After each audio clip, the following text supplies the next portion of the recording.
Warahmatullahi wabarakatuh. Nama saya Nurul Istiqomah. Di sini saya ingin bertanya, bagaimana hukum wanita haid memegang Al-Quran atau membaca Al-Quran? Saya pernah dengar boleh membaca Al-Quran dengan tujuannya murojaah atau mengulang hafalan. Terima kasih. Assalamualaikum warahmatullahi wabarakatuh. Waalaikumsalam warahmatullahi wabarakatuh. Pertanyaannya adalah, apakah wanita yang haid itu boleh untuk melafadzkan dan menyentuh Al-Quran apabila dengan melafadzkan Quran ini dia tujukan untuk murojaah hafalan ya, apakah boleh atau tidak? Nah, para ulama mengatakan bahwa wanita yang haid itu dilarang atau diharamkan untuk menyentuh dan melafadzkan Al-Quran. Rasulullah SAW mengatakan, la yaqra al-junub syai'an minal Quran, tidaklah seseorang yang punya hadas besar itu dibolehkan untuk membaca atau melantunkan atau melafadzkan Al-Quran.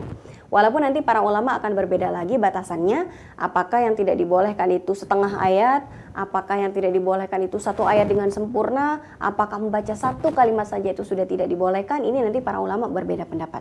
Intinya, mayoritas ulama mengatakan bahwa wanita yang sedang haid dilarang dan diharamkan untuk melafadzkan Al-Quran ya, kalimat di dalam Al-Quran, kecuali jika memang dia itu berzikir, dia berdoa ketika dia sedang haid, dia berdoa dan lain sebagainya, lalu kalimat doanya itu atau zikirnya nyontek dari Al-Quran, ternyata itu ada di dalam Al-Quran, tapi dia tidak berniat untuk bertilawah, dia berniat untuk berzikir. Misalnya dia berdoa, sedang berdoa, misalnya Rabbana atina fid dunya hasanah wa fil akhirati hasanah wa qina adzabannar. Ini adalah doa yang dia panjatkan, tapi ternyata doa ini ternyata ada di dalam Al-Quran.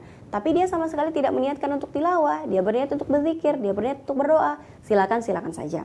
Tapi kalau sampai dia bertilawah, membaca Al-Quran, baca surat Al-Baqarah misalnya, baca surat Al-Maidah misalnya, nah inilah yang diharamkan oleh para ulama. Walaupun memang ada dari mazhab Maliki yang mengatakan bahwa wanita yang haid boleh melafadzkan Al-Quran kalau memang dia hafizah dan takut kehilangan hafalannya. Karena memang di dalam mazhab Maliki memang seseorang itu kalau sampai kehilangan hafalannya atau melupakan hafalannya, dia berdosa.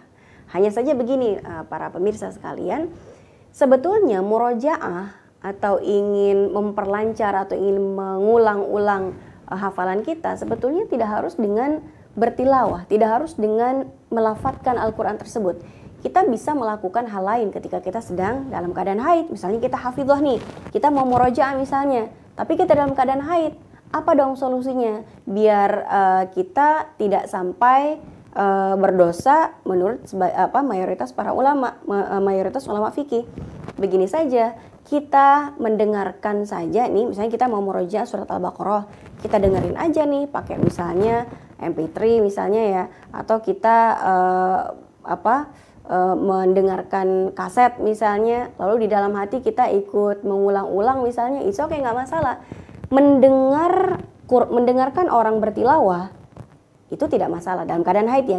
Ketika kita haid, kita mendengarkan orang baca Quran tidak dilarang, menulis juga tidak dilarang, menghafal dalam hati juga tidak dilarang, hanya sekedar melafadzkan dan melantunkan dengan lisan itu saja yang diharamkan. Jadi ketika kita dalam masa haid, jadi murojaahnya ya sebisa mungkin kita tidak melafadzkan Al-Quran. Agar apa? Khurujan anil khilaf, agar kita keluar dari perbedaan di kalangan para ulama dan kita tidak tidak mendapatkan dosa. Karena apa? Karena mayoritas ulama mengatakan bahwa melantunkan Al-Quran atau melafadzkan Al-Quran bagi wanita yang sedang haid itu dilarang, sebagaimana sabda Rasulullah SAW, la yaqra al-junub syai'an minal Quran, orang yang sedang berhadas besar tidak boleh membaca ayat-ayat dalam Al-Quran.